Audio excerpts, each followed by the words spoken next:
Hello, guys. Thank you for tuning into my channel. I'm Azrael. This is my wife, Lady Lilith, and our Hello. sorry, and our cat, yeah, the one we rescued so many years ago. How many years ago? A year and a half. It feels like years. She tortures us at night, going meow meow. She won't be quiet. Okay. Well, anyways, the topic of this video is going to be about meditation and using deprivation chambers. And if you can't make one, how to make do. Okay. So, what is a deprivation chamber? Well, I guess the most modern example, if you are familiar with the what Netflix TV show Stranger Things, right? Spoiler alert if you've never seen the show, there is a season that they make one. The kids get a giant pool and they fill it up with water and salt. And they have to get it to the correct temperature and the balance ratio of salt to water. And the main female character, Elle, she has to go into the pool so that she can meditate and basically go to the upside down. All right. So, okay, first of all this can be achieved with discipline and meditation. However, a lot of people have a hard time uh, focusing. Now, how this works is, for first of all, there's a lot of places, even from Florida on down to New York, that offer this for people, so they could just relax. Um, and what it is that the salt, it's called floating. They don't use the word deprivation chamber, but it's called floating.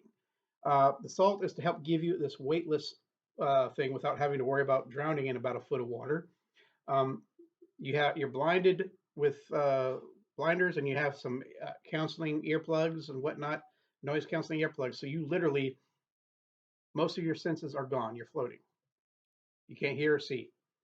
The reason why this helps force things is that people get distracted from little thoughts to the left, little hunger pains here. The other senses distract. So when you put it in a deprivation chamber, you're forced to have nothing distract you, just your thoughts. Now, what happens? The scientific understanding of what happens is that your brain is so used to processing things. When you deprive it of input, it tries to create things for it to analyze. So this is why a lot of people literally see visions and have auditory hallucinations, or again, and visual. Uh, it's that simple. They cut off the supply of information. So without having to repeat myself, if you can't find a bathtub and fill it with a lot of Epsom salt and try to float in it in about a foot of water, uh, what you can do is get you some noise canceling headphones, some something to blind over your eyes, like those little sleep. What do they call them? Those little things. Sleep mask. Sleep masks. Okay, and to help create the sense of weightlessness, you're going to have your body tilted like in a recliner. Okay, not like sleeping, but like in a recliner, and you literally tense up every muscle you can. This is taken from a page from Astral Travel, where you're trying to relax your body. If you tense up every muscle from your toes, your buttocks, your fingers, your clenching, and your back, and even your jaw, and you start getting fatigue. And when you let go, your muscles have no other choice but to want to relax. So this is how some people who practice astral travel get their body in a relaxed state by literally tensing their muscles up. So you can literally do the same thing with, I would actually have a cell phone on vibrate to make sure that if something like you had an alarm to let you know, or somebody needed to call you or something, let them know that you're not going to be exposed for 30 minutes, or be available, but you're going to need something to, if somebody needs to contact you, or if there's a problem, have it on your chest where at least it'll vibrate so you could feel that, just in case somebody needed to contact you. But again, when you do your meditation, you're supposed to be pretty much telling everybody that you're not available right now. So, all right, so I mean that's pretty much how it is, how what the brain does, and it's those little quote unquote hallucinations that people use for visions and so forth. Because if you're familiar with anything else I've talked about, even something supernatural usually manifests using natural means. And the fact that our brain literally creates most of our reality. If I touch my wife's hat, my brain takes the signals that it's gotten visually and physically and recreates it. It's not an instant thing. Everything, even the things that you see that everybody else see, is still a recreation. It's a form of your brain using a baseline but hallucinating your reality. So when you're perceiving things, it, other things can come in, like you're going to a website and you're downloading a payload by accident, kind of like thing. So that's how deprivation chambers work. I've used them. My wife has had experience before. Yeah, both as a child and as an adult, I'll explain what I've done. When I was younger, without realizing what I was doing, I would take baths. Now, as an adult, I take showers. TMI, but I would take baths as a kid, and my mom, she'd have these cool little things to throw in the bath and some like Epsom salt. And without realizing it, I was taking my baths in the good situation where the temperature was perfect. The ratio, I think, of the water to the salt was perfect for my size. And I would just float and I would submerge myself to where basically my nose was the only thing that was out so that I could breathe.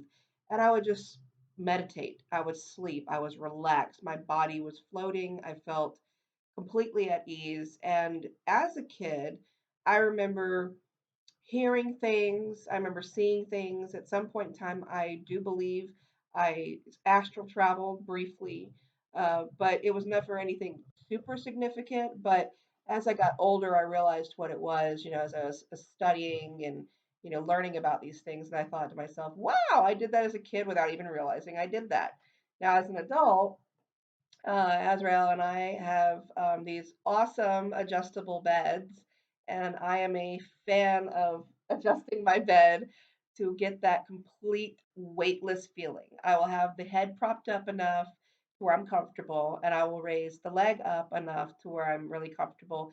And it really gives my body the sense of being almost like zero gravity, not 100%, but pretty close to where I can relax and meditate before I sleep or I'm taking a nap or when I'm home by myself. And I will just kind of fall into my own little trance and go into my own world and I'll see things, I'll hear things, I'll experience stuff. So that's what I've been doing as an adult. I do tend to break concentration sometimes because the cats and the dogs, they can't leave me alone. Uh, So I'm a cat magnet. I only get like real deep sleep when I'm sleeping by myself sometimes, and then when my wife comes in, the cats. She's the Pied Piper of kittens. They just wherever she goes, they'll follow. And if the door is closed They and they can't cry. get in, they won't shut up. They just meow meow meow meow. Yeah. And then when we let them in, I'm sleeping dead at night, and the cat leaves her side of the bed to get in my face and go meow meow because they know it annoys the hell out of me. Pretty much, just like that. Yeah. But anyway, I love them anyway. But yeah, being relaxed, finding a very quiet place, taking away your ability to hear with noise canceling headphones, a sleep mask, and tensing your body up in what I guess you could even say it's called an astronaut position, where the Zero climber's this way. gravity. Yeah, it's like that zero gravity position where you're literally bending at your hips, but your back is straight, and then your legs are kind of bent too. Mhm. And again, forcing your muscles to be to the point of fatigue Yeah, helps think of force those. isometric exercises. If you know anything about that, isometric exercise. If you don't, Google it. It's fun. But yeah, just tense your whole body up, clench everything, even your butt cheeks.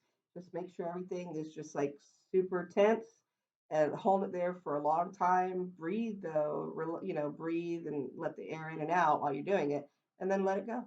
Let it go. Your body will be like, oh wow. And do your usual meditational practices or visualizations, and um, these positions and using this technique can literally help you be catapulted into an altered state. It's the best I can say. Well, anyways, thank you for listening. Oh, and by the way, the correct temperature usually for the water, uh, in the movies they like making it ultra cold, but that's not true. It's pretty much room temperature, just at the body temperature, 97 degrees. So so you don't feel outside influence on your skin being too cold or too hot. at like, body temperature. like a little bit above lukewarm. So, anyways, thanks for listening, letting us share this little tidbit. Till next time.